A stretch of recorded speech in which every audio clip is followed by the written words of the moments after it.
Welcome to the Orlando Lions Den Podcast, your number one Orlando City podcast. For the fans, by the fans. For the fans, by the fans. Keeping you in the know on all things Orlando City since 2018.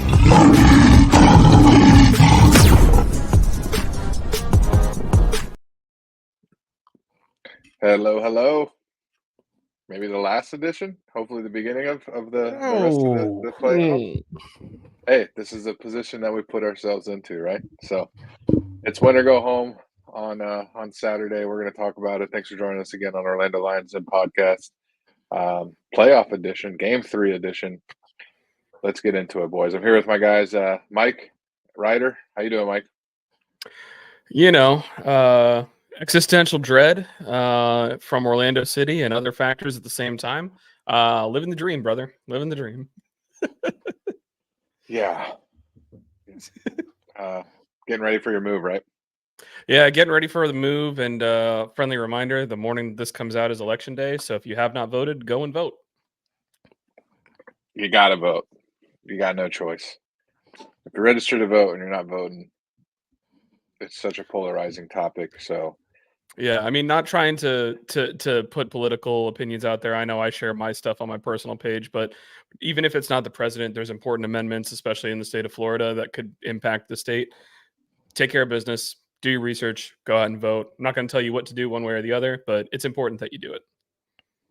Yeah, I mean, if you're one of those people that are like, I don't care who wins or I don't want to vote, it's really important for you to do just a little bit of research because you're going to decide this election. So get out there and vote one way or the other. I don't care. Just vote. Please vote. Ryder, what's up, my man? You voted, right? Already voted. I always get a mail-in ballot, fill it out at home, do the research, and then take it in to my local DMV and pop it in. And you know what you get when you take it to the DMV? You get a sticker, and if you ask nicely, they'll give you 2. I have 2 stickers, and they in Collier County, they actually do a contest to liven up the existential dread that is Election Day.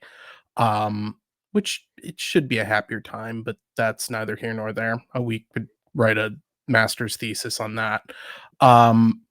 They have the local elementary school art students do a contest, and the winner of the contest gets their drawing printed on the I voted sticker. It's a really cool tradition they've been doing, and I've actually collected them the last 3 elections, so it's been kind of fun. Shout out to, I think it's in Minnesota, where the kid made the I voted sticker that's literally like a werewolf ripping its shirt off with the American flag behind it. Mine just says I voted and has an American flag behind it. That one is killer. I like the werewolf just being like, ah. Yeah, I'm in Osceola County, and I was watching the coverage, and my county got a shout out earlier because it's going to be not a necessary decider in Florida, but it's going to be an indicator on the rest of the country, I think, with how my county votes. So it'll be exciting. Yeah, and it's just what it's going to be. It is. And to piggyback off of your get out, even if you don't care one way or the other, get out there and vote. I will add on this. I think, and then we need to talk about anything other than the election, which is not going to be more fun because it's either going to be me making jokes about the Chicago Bears or this Charlotte match. If you don't vote, don't complain. It's true. It's kind of like Orlando City. If you don't show up for matches but you still want to complain about the team, I don't know what to tell you. All right, well, on to that. We'll get into our sponsors. I'm sure our sponsors love the messaging today. We'll get through them quick. We got Eddie first with Liberty Mutual Insurance. He works for Comparion, who is a company that is a subsidiary of Liberty Mutual, selling auto, home, life insurance, pet insurance, renters insurance. Get your stuff checked with Eddie and make sure that you are not overpaying. I saw an article this week about a successful person who said 5 tips that I see people make, or 5 mistakes I see people make, and 2 of them had to do with insurance. They were auto and home insurance, not shopping it around, not making sure you're getting the best price, because it's just useless to just give away money like that, especially with prices going up on everything. So make sure you shop your insurance around and make sure you're getting the best price. We got Leo. So Leo is a mortgage broker. He underwrites mortgages with the Epic Mortgage Team powered by U Mortgage. Apply with Leo.com at Loans by Leo, 407-844-7696. Give Leo a call if you are looking to buy a house and are in that process, and are even looking to refinance. Rates have started to go down a little bit. You've got your mortgage at the high. Make sure you talk with Leo as rates continue to go down. That is the outlook, and get a refinance done with him, and he'll give you the hookup as long as you mention that you heard from him through the podcast. And then Chad McGibbon as well. He'll give you the realtor hookup. He's the guy who sells or buys your house on your behalf. He is the agent, and he's a great follower for us in Orlando City. His QR code is on the screen. He's at Chad McGibbon, McGibbon. Hopefully you know how to spell Chad, but he's on Twitter, and he can help you out. So hit up Chad, hit up Leo, combine them together, mention the podcast, and you're going to get the best discount, best rate, and the best closing cost capability at closing. All right. What about Hourglass? Also got Hourglass. Thanks for having us with the watch party. Couldn't get one together for the playoffs, not yet, at least. Who knows how that'll fare? But we have a great relationship with them. Locations on Curry Ford by the Executive Airport, and up in Longwood by the old dog track next to Papa B's. So give Hourglass a view if you're looking for some good craft brew, good time, nice chill night. Definitely can find it at Hourglass Brew. I think even the Longwood one even has axe throwing on a couple nights a week, which is wild. Wow. That seems like probably not the best idea is to go axe throwing and drink beer, but it works for some people. All right, let's get into this Charlotte match. I'm gonna try and say the famous last words. We're gonna try and make it quicker tonight, but I'm sure we'll talk a little bit about this Charlotte match here. And we mentioned existential dread, but this was it was a dreadful match to watch. It was old school Orlando City Poppy Ball is what it was. It was a reversion back to below the mean. And we look like what we did in the first 17 matches this year. So not an exciting match at all. 0-0 the entire way. We didn't really have a chance at all until the last minute or two, where Nico Lodero's arm hair is offside, and it stops the Facu game winner and advancing goal. I really hope this isn't a situation where we're inches away again from being what we could be. But honestly, the whole match leading up to that is we put ourselves in that position. Penalties were absolutely horrendous. We missed 3 out of 4. I got my own theory on that, but their keeper did well, and we lost. Well, we drew, and they advanced is the technical terms. So, welcome to the MLS playoffs, you guys, where you can score 0 goals and still advance through the playoffs. So. That's where we're at. Tell me your thoughts, boys, and then I'll share mine. Tell me where you're at, Ryder. I'm going to start with you. Maybe you'll have some positivity. I've got very little positivity. Most of my positivity will come in stock up, stock down. But it's like you said, this is a reversion. I felt like I was watching a worse version of last year's Nashville away match. And we were just bunkering so far down. We knew they were going to chase this game. And I half expected this. I didn't expect it to be this bad because the chances just weren't there. We hunkered down. We tried to play on the counter, and it didn't work. The connections up front did not work. Someone on the pod last week said, I think it was Eddie, that Angulo was the key. And he did not play well. He didn't have good passing. I think he had one of the 3 chances, and none of them were good. This was not a good performance by any stretch of the imagination. But on the other side, Charlotte didn't have a great match either. They had quite a few shots on goal, and they didn't take advantage of any of them. Don't get me wrong. Pedro was standing on his head, especially in the first half. There were a couple of good saves he had in the first half, but we did not do what we needed to do. And Wilder got another yellow card, so he really can't get one in this match on Saturday, or he's if we make it on, he's not playing in the next round. So, and we're gonna need him. So, yeah, and it was not a lot of positivities there. It was a completely idiotic yellow card. The ball's going away from the net, 40 yards away from it. He just shoulder bumps a guy into the ground that doesn't even have the ball. It was in the very end of the match. It was just completely idiotic. But and it was our first foul. Like our first foul of the game after they committed 7 on us. Like it got chippy there early on, and yet we still had the first yellow. Like it was fairly called.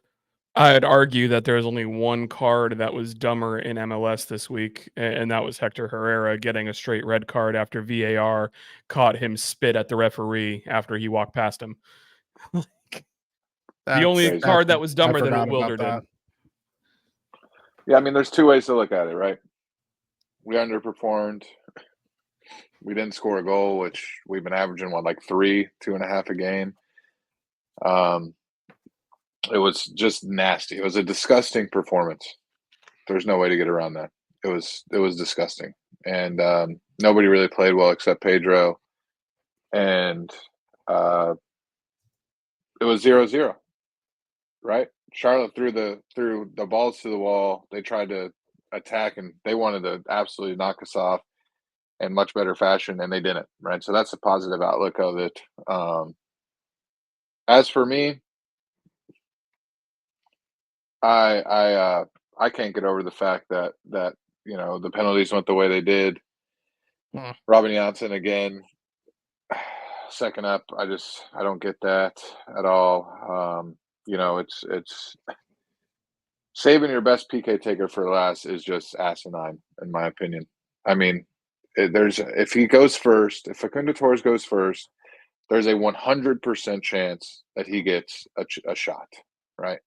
If you save him for last, there's not 100% chance that he gets a shot, that your best penalty taker gets a shot. It's just the math doesn't math up for it.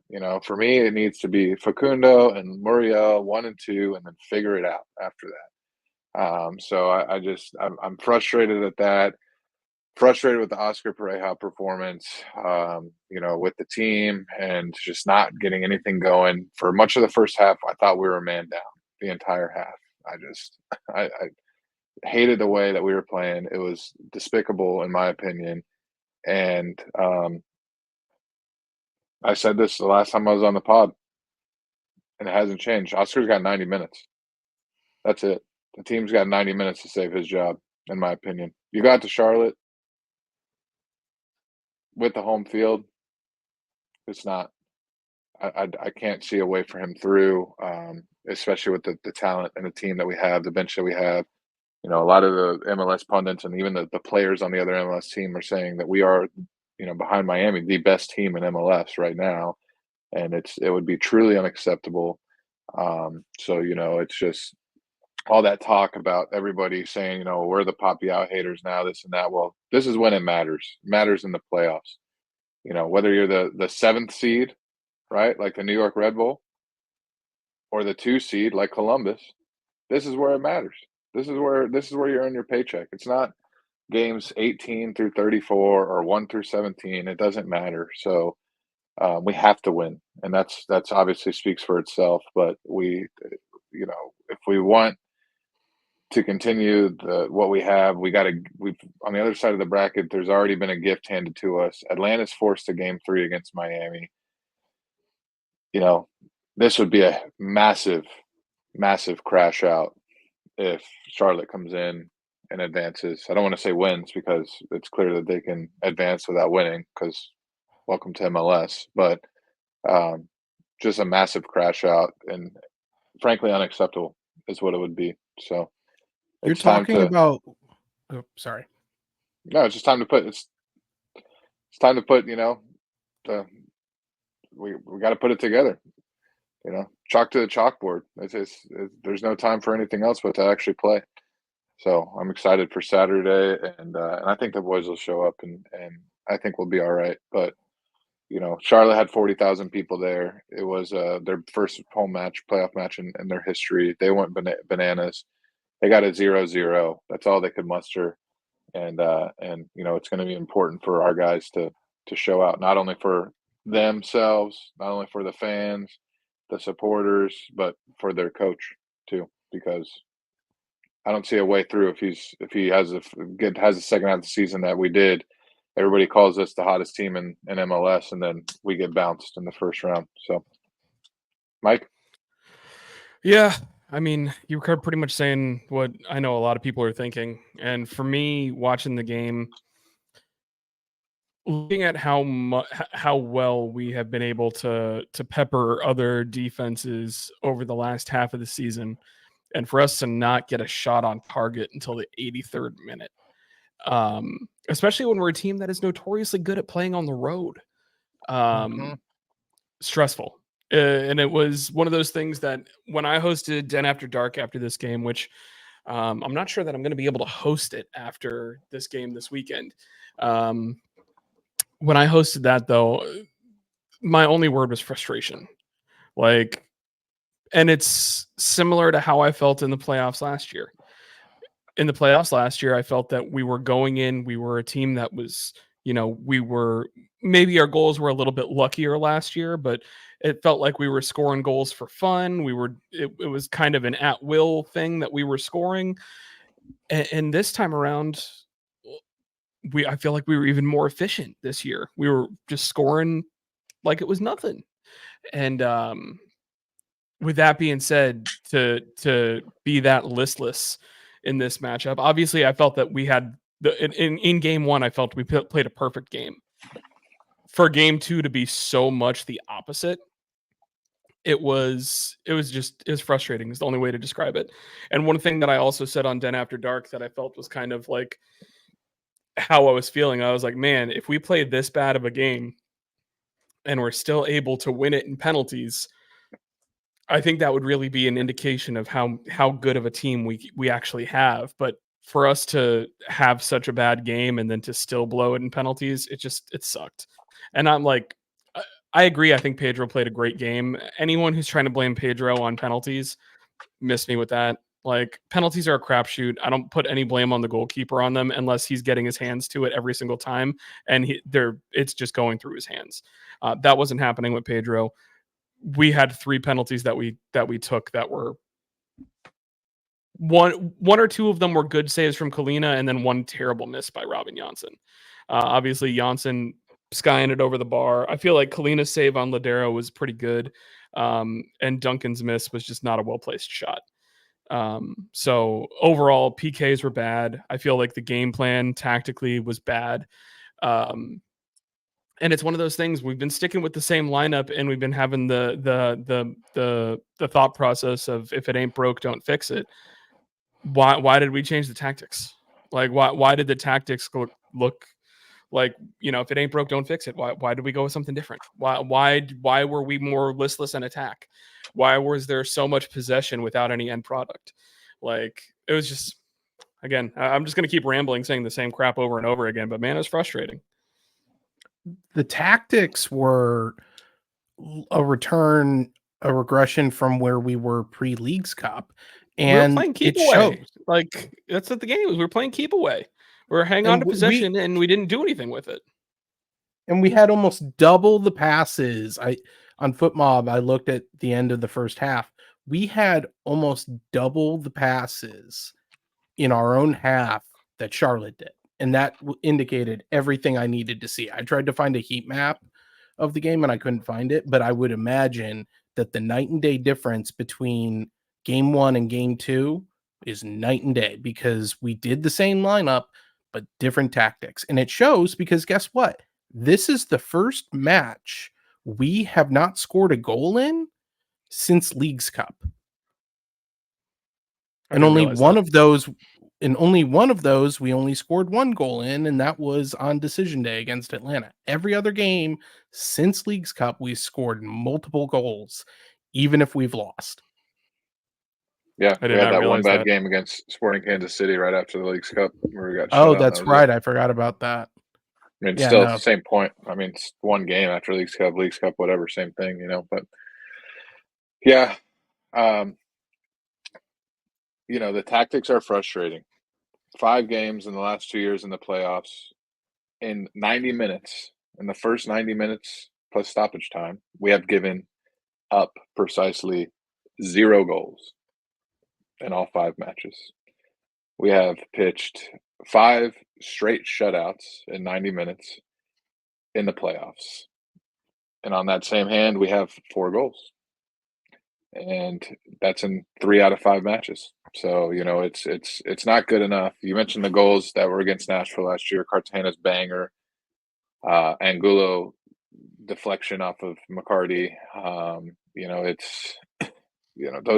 these aren't quality chances. These aren't the goals that we've been scoring all year at the end of last year, all year at the end of this year.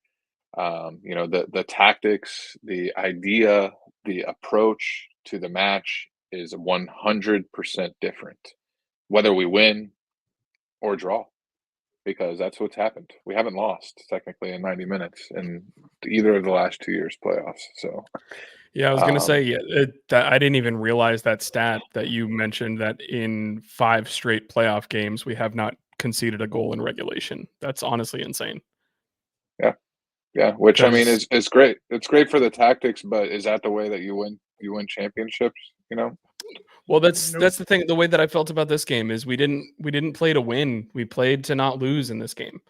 And you could argue that's the way that we kind of played in some of the playoff games last year. Is we got, against Nashville, we got 2 very good and lucky goals. The Wilder one, obviously, a little bit more skill. The Angulo one away at Nashville was a little bit of luck. But it's one of those things that it's got to be a little bit better. It just has Has to to be. be. And I don't understand because we've played so well for the last 12, 15 matches and I've scored so many goals and not those lucky and good goals. They're skillful goals. These are team goals. These are goals that are, are great opportunities, great chances that have been created, and it just hasn't been the same team. So it goes back onto the coaching 100%, in my opinion. It's not even a question about it. And, sure, we haven't given up a goal in 5 straight playoff matches, but look where we are. We had got bounced in a semifinal, and we're in a game 3 right now. Um, it's not good enough. It's not good enough, not for the team that we have. So, either way you put it, we were, like I said, 2 inches away from winning the game. I honestly think that the goal was onside, if you want my honest opinion. And I'm very fair with these things. If you listen to the pod, if you know me, I'm very fair with saying this is on or this is off, and admitting when we don't get screwed and other people think that we got screwed, and admitting when it was the right call. This, in my opinion, was the wrong call. Number one, the flag should never go up in that situation. Right? This is what sports and soccer is all about, right? This is the whole thing. If you don't have the technology, the offside technology, right? If it's a hair difference, and the AR is literally 40 yards from where he's looking at these 2 players that are less than an inch apart, offside or not. I don't care if they hold the flag down and then put it up at the end. The flag should never go up at the end, right? We're trying to promote offense. We're trying to promote goals being scored. This is a thing that should only be clear and obvious offside if it's clear and obviously offside. That's the only time that it should be getting called. You have review. Charlotte's lucky, in my opinion. I'm still pissed off, but not at the refs, more so at the way we played, because we shouldn't have let it go down to that. But at the end of the day, man, that goal, it's onside, in my opinion. If you can't tell if it's onside or offside, by the review, it should be a goal. So, we should The have won that flag game. went up after the goal went in, right? Like Yeah, right after after, the goal went in. because that what I see in that goal is I agree with you, it was tight, but I think if the flag had, like you said, if the flag hadn't gone up and they ruled it a goal and they had to go review it, they would have kept it as a goal because they were going to keep the call on the field no matter what. And because the flag went up after the play, that's what they kept. That's just how it went. And again, MLS needs to get their crap together and bring some form of this technology. Maybe not what the Premier League had last year, but something, because it's getting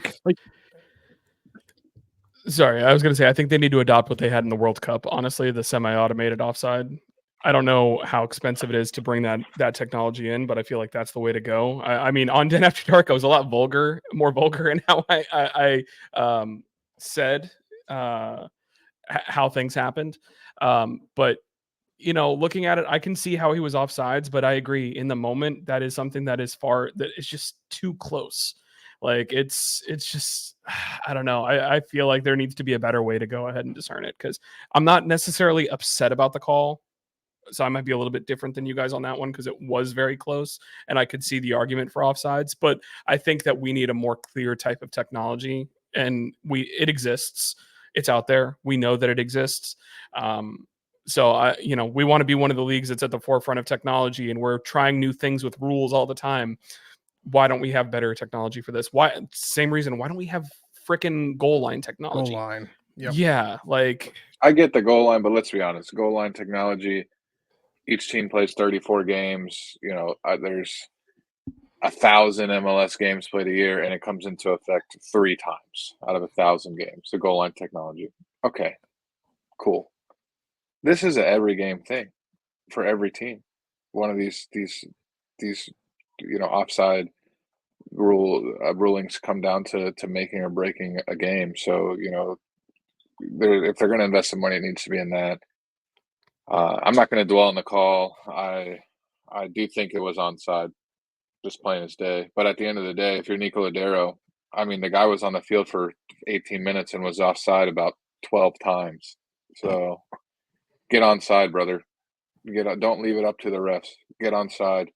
It's especially when it's the guy nearest to you that that I'm trying to get onside with. You could feel him behind you. You could feel him in front of you. He's within 2 feet of you. Get onside. That's all. That's all you got to do. He could have been a step and a half behind the defender, and Nico, the ball was so good. I mean, that was still going to be a goal. So get onside, brother. That's it. So that's why I'm not too upset about it. But was it a goal? I think it was. That's all I'm going to say. fair enough. To each their own. I respect it. All right. Stock up and stock down. We can do that.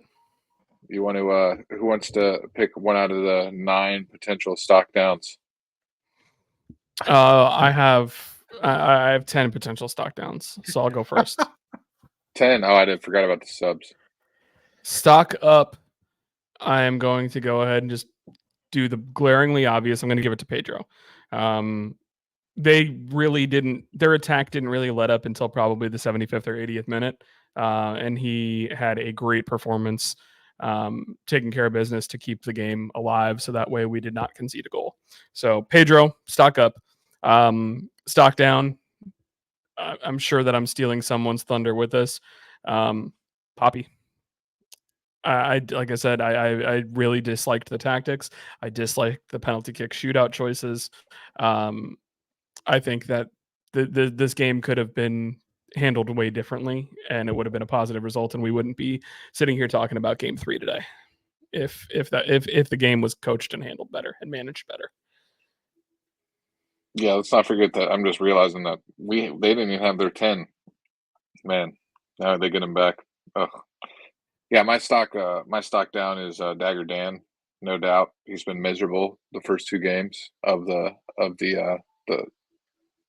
series here. It's been horrible to watch him play. I miss Kyle Smith.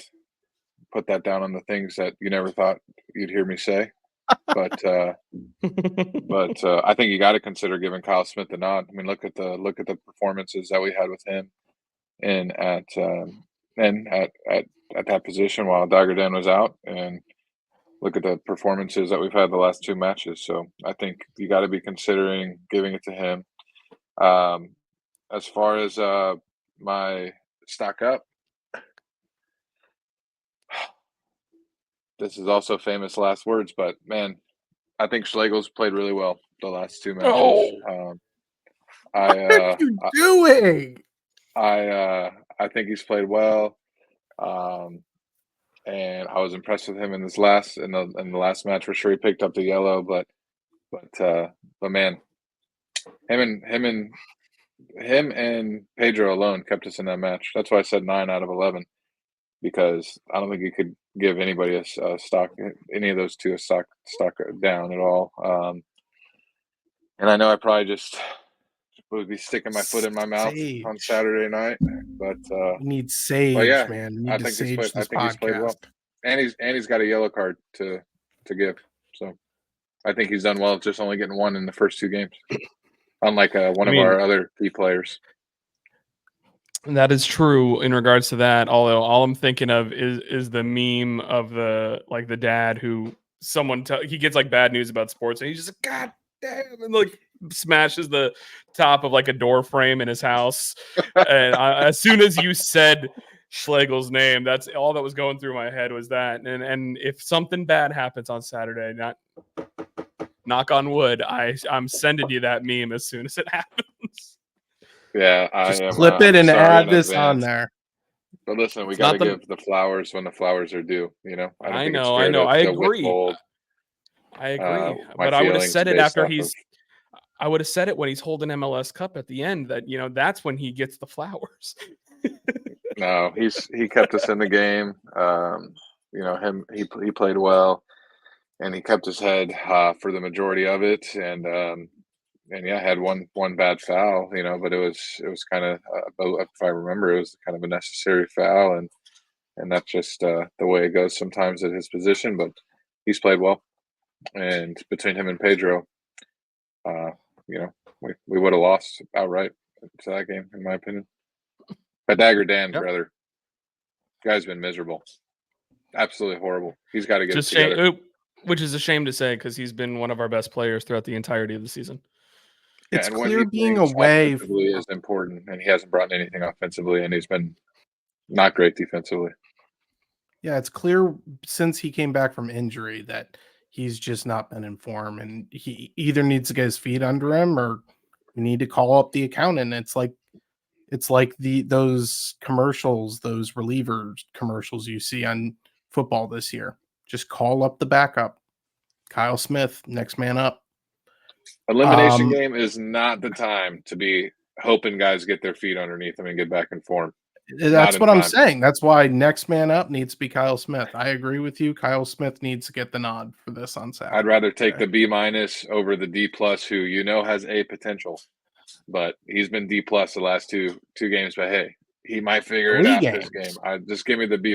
We're too good of a team to lose if we get a B or B- out of that position. We're very, very solid team. It's about consistency, and you just can't have those sort of matches where guys losing the ball, he's not communicating well with the team, he's not on the same page, he's not forming the triangles in the correct way. It's super imperative to Oscar Pereira's offense when we do go. And I mean, Kyle Smith had some banger assists, and he played really well while Dagerdan was out. I mean, we went on an insane run. I don't think that he ever should have lost his position, if I'm being honest. And Dagerdan came back against Atlanta. I mean, we haven't been good. We've got, he hasn't done anything in the last 3 matches, frankly. I don't know that we actually see a change, but I really can't argue with what you're saying. I'd understand if the change got made. Something tells me he's not going to make a change. We're going to see the same exact lineup that we've seen in the last 3 games. Ryder? Stock up. has to go to Pedro. I'll give the flowers where they're due. You can't blame the PKs on him.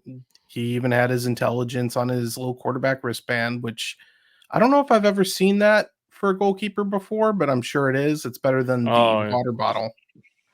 It's usually the water bottle, but they all have their way of handling it.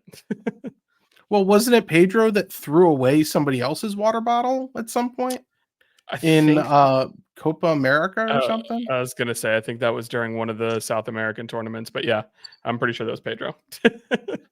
So he knows. He's like, oh, nice catch. Yeah, now I caught what I was gonna say.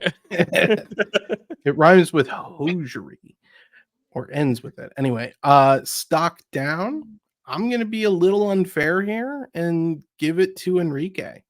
I don't know if it's entirely fair, but he just didn't have the gusto out there on Saturday, and it definitely, or Friday, it definitely hurt us having him not be able to get shots on goal, and that's partially because he wasn't being fed, and I blame that on Angulo, so they can share on this one, but it's actually my fault, guys, for all this. I'm going to give myself some stock down because there's two things that I did. One, I said on our preview pod that Angulo was going to be the difference maker on the counter. So I put a bet on him to get an assist in this game. That's mistake one that I made. And then I also live tweeted during the game that I felt that Nico Ladero was going to be a difference maker off the bench in this game. And he almost had an assist until he didn't, and then he missed the first PK. So he technically was a difference maker. It's just it was in the wrong direction. So you guys will continue to get my first half thoughts tweets. Outside of that, I will not be live tweeting games any longer. Oh my gosh. Good. Can you bet on yellow cards, like an anytime yellow card? I don't know if Hard Rock has the ability to. I can promise you other betting apps in different states. So like when I move, definitely have the functionality for you to be able to bet on stuff like that. Well, then I'd throw this is just my random gambling advice. Rodrigo yellow card anytime, just because of what Alex said. Yeah, no, he totally is getting one now because of what Alex mentioned. That's fine. He can pick up one. He's got one. He's allowed. He's got one to give. He's got one to give. It's like basketball. He's got a foul to give. As long as it's not in the box. Yeah, that's true. No in the box. Good qualification. I'm going to just jump in real quick here, Alex, because I did want to just, before we move on to previewing the game, I did just want to kind of mention what's going on in the rest of the Eastern Conference, just to kind of give, oh no, you don't want me to do it? I don't want to, I don't care. I don't care. I mean, we got to focus on winning. We got to focus on winning. I don't care. We all know what we all want to say. Everybody knows what we're thinking right now, but none of it matters if we don't beat Charlotte. If we go out in the first round of the best of three, none of it matters. Doesn't matter. I'll cover it, but it doesn't matter that Columbus is out. It doesn't matter that Atlanta can knock out Miami. It doesn't matter that we could have home field all the way through the Eastern Conference playoffs. It doesn't matter if we don't beat Charlotte. They don't matter. So okay. I've thought about it. We move on. I've thought about it. Executive decision. You got it. You got it. And it doesn't matter. So I don't care. If the players shouldn't care. The fans shouldn't care. None of that matters if we're all leaving Orlando City Stadium with our tails between our legs on Saturday at about 8:00. Doesn't matter. If if we advance and end up going all the way or something, I just want you guys to know that this is the turning point moment where Alex avoided any kind of jinx by saying, hell no, we're not talking about none of that crap. Win. I don't care. We'll talk about it if we get through, we'll talk about it, but I don't care. Respect. I don't care about it, to be honest. Respect. And I watched the match last night, but even still, as soon as it went final, I said, who the hell cares? We're in game 3 with Charlotte. Who cares? So moving right along, man. Speaking of game 3, Ryder, did you get a stock up? Yep. Okay. Speaking of game 3, I know we focused on the downs a lot, but that was easy to do. I gave Pedro. It was easy. Let's talk about it. Win or go home. I mean, they don't get much bigger than this. Doesn't get much bigger than this. we had one last year against Columbus, 0-0. We were this far away from a stoppage time winner and probably win an MLS Cup last year. And this is how we get redemption, right? This is how we do it. Must win against a team that we have yet to lose against all year, right? We tied them. We beat them on the road, tied them at home, beat them at home. I mean, we have 4 games against Columbus or against Charlotte. We have 8 points, and they have 2, and somehow we're going to game 3. Welcome to MLS. But anyways, so we have to advance. I don't want it to be in penalties. Their keeper is obviously very, very good at those. You're talking about goalkeeper of the year candidates. I think he's going to win it, honestly. I think he won it when he beat us. That was kind of him securing it at that point. Yeah, we're in a slump. I'm putting in the bet again. Follow if you want. Give me Facu first goal, Duncan last goal, Orlando City 2-1. Respect And it. I think last time it was like almost 100-1 for the just Facu first goal, Duncan last goal. So think about it. I like it. Alex, go ahead first. I'm gonna build on that. I think the boys are gonna pull this one back. I think that Oscar's gonna learn from his mistakes. I don't think he's gonna be as aggressive as he was in game 1 because this is an elimination game. There will be some defensive tactics and some caution, which I'm not going to get mad at, but I still think we're going to play about a medium amount between how we played in game 1 and game 2. We're going to be aggressive. There are going to be some balls into the box, but I think we're going to play a pretty heavy line. And I think Wilder and Cesar are going to be key to both making sure we keep goals out of the box, keep Charlotte out of the box, and feeding up the center, because I don't think Angulo is going to do it. I think it's all up to them to feed up centrally and let Facu and Ojeda do their thing. Therefore, I'm going to say Facu first goal, Ojeda second goal, Duncan third goal. We win 3-1. Yeah, I like it, guys. I like it from both of you. We got to win, and we're the better team. The 2 games have shown that. It's been that. I mean, Charlotte played their best game against us all year for sure. Maybe in general, one of their best games all year, and it was still 0-0. So, I'm trying to look at the positive here, and it's time to put up or shut up, man. And like I said, we're not looking at the bracket, but it's there for the taking. We got to start on Saturday. What do you got, Mike? So I like your guys' optimism, and I feel good about it. I've been saying during Den After Dark and talking online after this game, doesn't matter what happened in the past, doesn't matter in game 1, doesn't matter in game 2. Game 3, you have to curb stomp these guys. You don't have any other option. You got to beat them into oblivion. They feel like they got confidence out of a 0-0 draw where they couldn't do anything. Prove that you are the top dog. Prove that you are one of the teams to beat in the East. Prove how good of a team you are. Charlotte 0, Orlando City 1,000,000. That's the final score. No other option. To quote a famous man from Alabama, I don't give a piss about nothing but City. So I know he normally says I don't give a piss about nothing but the Tide, but I don't give a piss about nothing but City. Beat the ever living crap out of them. Realistically, I'm going to go 3-0, but Orlando City by 1,000,000 feels better.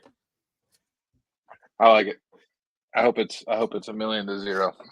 I do. I do. Oh, Ooh. there we go. Got the pup in there.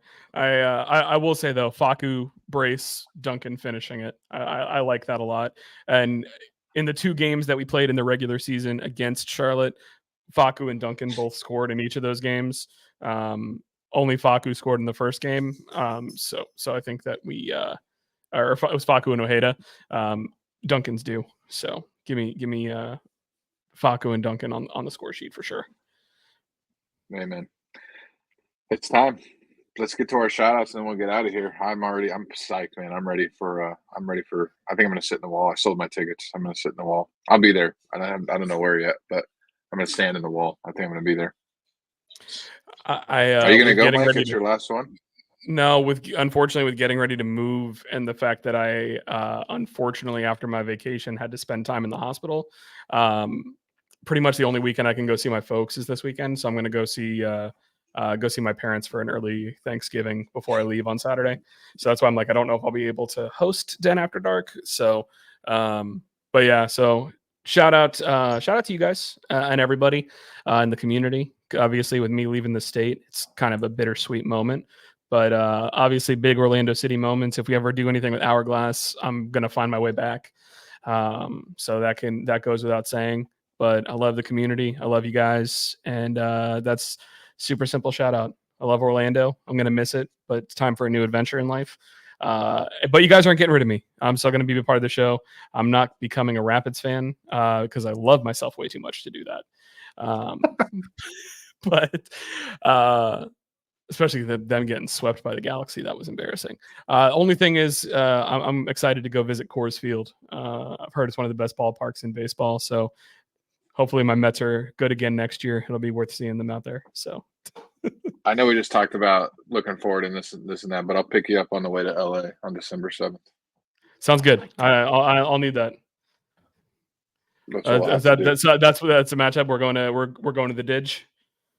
I'll talk to Edgar from News Across the Galaxy. If it ends up being them, he'll hook us up. So, all right, shout outs, Ryder. You got one?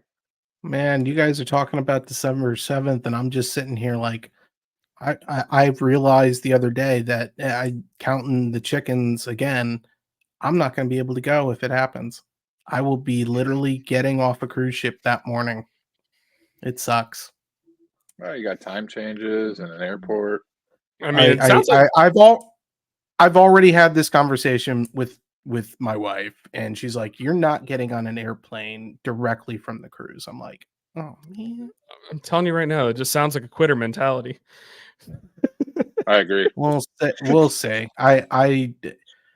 I'm not going to count my chickens before they hatch because I did this last year and I walked away very disappointed. So my shout out is to myself for jinxing myself in the intro of the show I was on with you 2 weeks ago, Alex, because I bragged about being on a 4-game winning streak in fantasy football.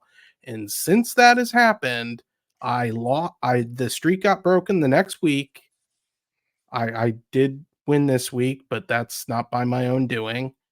And my Bears have lost 2 straight on just absolutely heartbreaking Hail Mary that will forever haunt my dreams. And then a absolutely abysmal coaching performance by Matt Eberflus, who should not have a job today. But you know what? The Chicago Bears are an old organization. They're stuck in their ways. They have never once fired a coach mid-season, and they're not going to do it now. So Orlando City, please make me happy on Saturday because the Bears aren't making me happy, man. I need sports happiness. I need it bad. Hey, man, at least you don't got to deal with the Daniel Jones experiment in year 6. Instead, I get to... Jaden Daniels is just crushing it. Yeah, that's tough. Oh, trust me. Yeah. Especially getting that clip from Hard Knocks where they ask Brian Daboll, would you want to trade up for Jaden Daniels? And he just looks directly and he says, hell yeah. And then seeing him just destroy. Yeah, no, it's super, super awesome. Give me a shout out, Mike. Oh, I already did mine. Shout out to the community. Thanksgiving. What's the dog shout community? Fine, yeah, for our community, for loving and appreciating us, even though I'm leaving. Well, here's my other shout out. UCF basketball just upset Texas A&M, who's ranked 13th in the country on opening night. 11-0 when I saw that. Yeah, UCF won 64-61. So wow. UCF basketball just beat the number 13 basketball team in the country to open up the season for the first game. So shout out to them. Well, shout out to Hell the yeah. Pride. Friday, they're gonna start their hopefully journey to the NWSL Championship double. Shout out to them, and shout out to me being most points scored against in 2 fantasy football leagues. Just the Florida State Seminoles 1-8. Come on, Orlando City, don't do it to me. Don't do it to me. I mean, all of us right now. You guys both with Florida State. Then we got the Chicago and Michigan. You got the Chicago Bears. I got UCF and the New York Giants and the Mets not making it to the World Series. You also got your St. Louis Cardinals behind you there, which disappointing season by all accounts for them too. Yeah, this is over for me. So I'm enjoying that's definitely finding a new home. I'm sorry, I think you're falling to 2-7 this week. Yep. Like Orlando City, we have so many other sports woes. We need you right now. Help us, Orlando City, and the Orlando Pride too, because realistically, we will take them as well. But I'm going to be greedy. Porque no las dos. I want both to listen. If you know me, I only care about 2 sports teams, and it's Florida State football, and it's Orlando City soccer. And if at the beginning of the season they would have said, "Hey, FSU is going to go 1-11," after they went 13-0 last year, but Orlando City is going to win it all, I would have taken that bet 1,000,000 out of 1,000,000 times. So whatever we got to do, OC just got to follow up and follow through.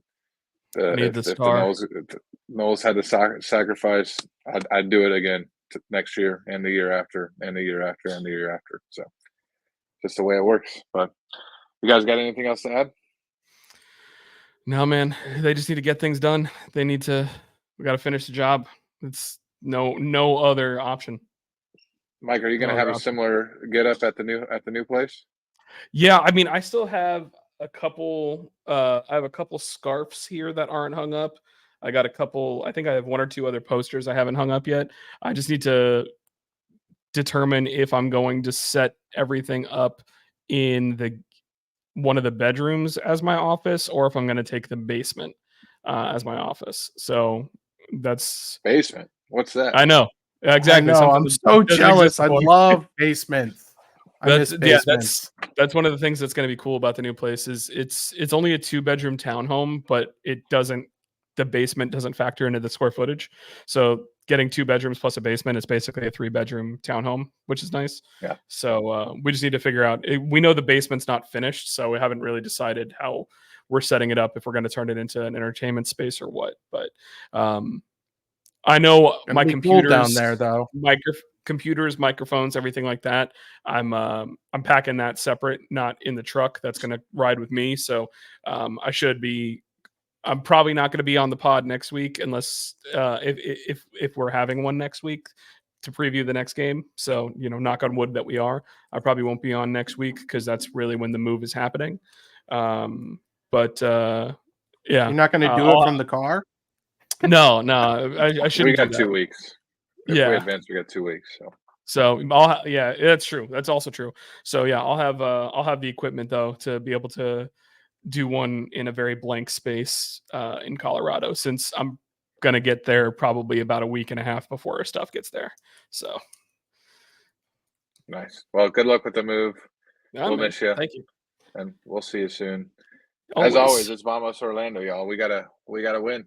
I hope to see you guys there Saturday night, 6 p.m. And bring your friends, bring your kids, bring whoever you need to bring. Let's fill it out and let's win. Must win. And then we'll talk about the bracket. Curb stomp them. Let's do it. Vamos. 1,000,000-0. Vamos Orlando. Million to 0. Thanks for joining us this week on the Orlando Lions Den podcast. Don't forget to follow us at Orlando Lions Den on Twitter, Facebook, and Instagram. See you next week in the Den.